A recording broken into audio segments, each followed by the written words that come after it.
Hola, vamos a hacer una pequeña simulación en Python para ver uno de los conceptos que todos aprendimos en nuestra clase de física en la escuela, que durante las clases pues, no se veía que tuviera mucha aplicación o mucho sentido, pero la intención es ver ese conocimiento aplicado y pues también darle uso a las herramientas que tenemos de programación. En este caso lo haremos en Python y será la simulación de un tiro parabólico en 2D idealizado, o sea, sin condiciones, por ejemplo, la fricción contra el aire, la rotación de la Tierra y todas esas cosas que volverían mucho más complejas las ecuaciones. Es simplemente el modelo ideal que todos aprendimos en la escuela. Esta imagen es la referencia de la generalidad de un lanzamiento parabólico. Empezamos en el origen de nuestro sistema coordenado, sería el mismo origen que de donde estamos lanzando el proyectil, y ese proyectil no va a tener una aceleración con el tiempo, sino que toda la aceleración que experimentó fue instantánea en el segundo que se hizo el lanzamiento, y después de ahí lo único que tiene es una velocidad. Esa velocidad va a ir variando en los componentes como se ve aquí, en un componente X y en un componente Y, y conforme va pasando el tiempo y se va moviendo el proyectil en el plano cartesiano, vamos a ver que estos componentes también se van a ir afectando, lo que al final termina cambiando la dirección de a cómo va viajando el proyectil y pues también la posición, ¿no? Cómo se va modificando en el tiempo. La intención no es entrar en el detalle de lo que ya conocemos, es simplemente recordar las ecuaciones que marcan la posición, la velocidad, la aceleración y también que podemos despejar de las ecuaciones de la posición en X y en Y el tiempo final donde el proyectil va a cumplir su trayectoria según el modelo al que lo estamos, digamos, sometiendo. Entonces, estas son las ecuaciones generales. Nosotros vamos a hacer un programa rápido en cámara rápida con Python para ver el alcance de esto y pues poder entender cuáles son las implicaciones y qué significa. Aquí solo hay que recordar, V0 significa la velocidad inicial del proyectil, el teta es el ángulo inicial, ese ángulo se traza como se puede ver aquí en la imagen, desde el plano de donde se lance, como si fuera el piso, hacia la dirección en la que se lance, en este caso lo estamos representando como la resultante de la velocidad. Ese es el ángulo teta, ese es el ángulo que, bueno, en la imagen está como alfa, en las ecuaciones está como teta. Ese es el ángulo que va a marcar o que tiene gran importancia también en este sistema.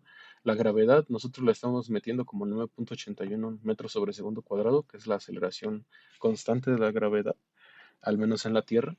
El T es la representación del tiempo. TF es el tiempo cuando el proyectil ya toca el suelo, que sería cuando cumple su trayectoria parabólica.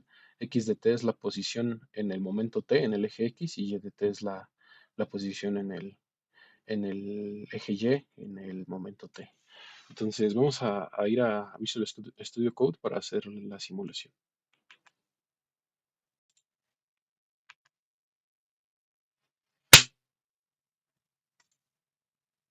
Bueno, empezamos importando las librerías más importantes, que en este caso va a ser NumPy, Matplotlib y Matplotlib.animation para hacer la animación de la trayectoria.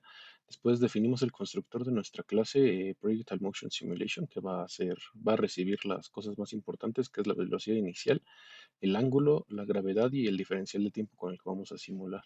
Después creamos variables para hacer el guardado de la información, que serían todas las posiciones de X y de Y conforme va pasando el tiempo, y también creamos las variables para hacer la simulación del paso del tiempo. Aquí estamos creando todas las funciones que van a apoyarnos en la simulación, que nos calcule el tiempo final de la simulación, eso lo podemos despejar de las ecuaciones de posición, que nos calcule la posición en cada tiempo t, que nos calcule la velocidad igual en cada tiempo t y que nos calcule la aceleración en cada tiempo t. Estas ecuaciones que se ven ahí están basadas completamente en lo que viene en la nota que vimos originalmente, en la nota de Obsidian, y pues nada más hay como punto final en la velocidad, calculamos la magnitud de la velocidad haciendo la resultante de la suma de los vectores. Entonces, el punto aquí central del código, que es el que se llevó más líneas, es la animación de la gráfica. Estamos utilizando librerías de Matplotlib, creando plots y subplots y modificando, o bueno, configurando cuáles son las propiedades que queremos que se muestren. Aquí ya hicimos el código para que el eje X se muestre como X en unidad de metros y el eje Y como Y en unidad de metros.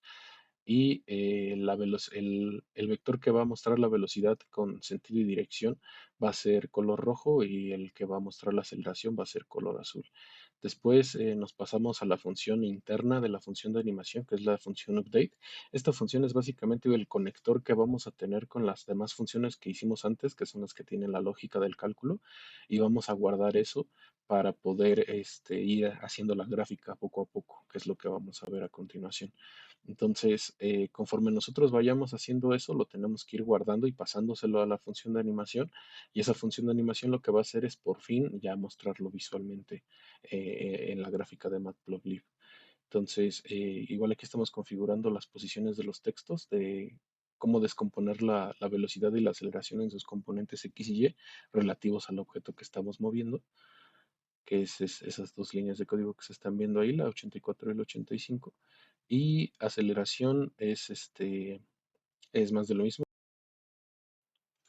Bueno, vamos a ejecutar la simulación y ejemplos de las simulaciones con inicialmente estos parámetros: una velocidad de 20 metros sobre segundo, un ángulo de 60 grados, la gravedad la dejé como la Tierra, 9.81 metros sobre segundo al cuadrado, y un delta de tiempo de 0.01.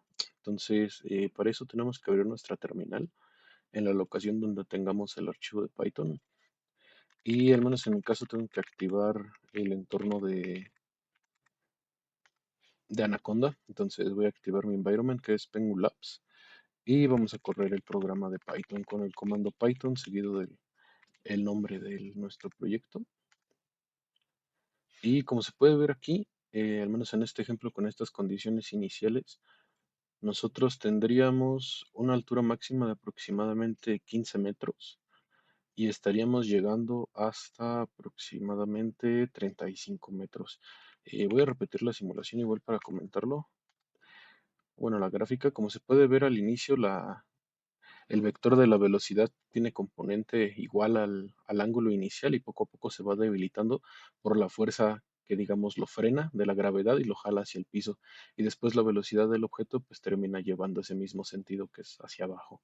Entonces, como mencionamos, con 20 de velocidad y 60 de grados de ángulo, obtenemos 15 metros y 35 metros. Vamos a ver qué pasa si duplicamos la velocidad inicial sin mover el ángulo. eh, Va a empezar igual.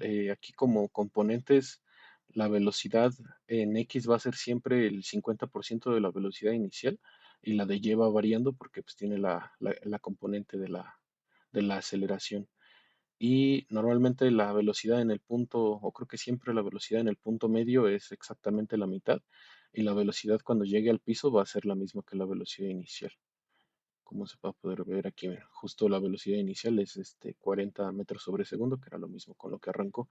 Y con 40 metros y con el mismo ángulo, llegamos a una altura de 60 metros y aventamos nuestro proyectil a 140 metros, digamos, en línea recta del lugar de donde lo lanzamos. Entonces creo que ese es un gran incremento. Y vamos a ver con esta misma fuerza, ¿qué pasa si cambiamos el ángulo a la mitad, a 30 grados? Sería un tiro más horizontal, que eso creo que lo vamos a ver claramente en la gráfica. Así como se puede ver, no, ya no se está elevando tanto, se está quedando solamente aquí, y la componente de la velocidad ya está empezando a ser horizontal y empieza a bajar.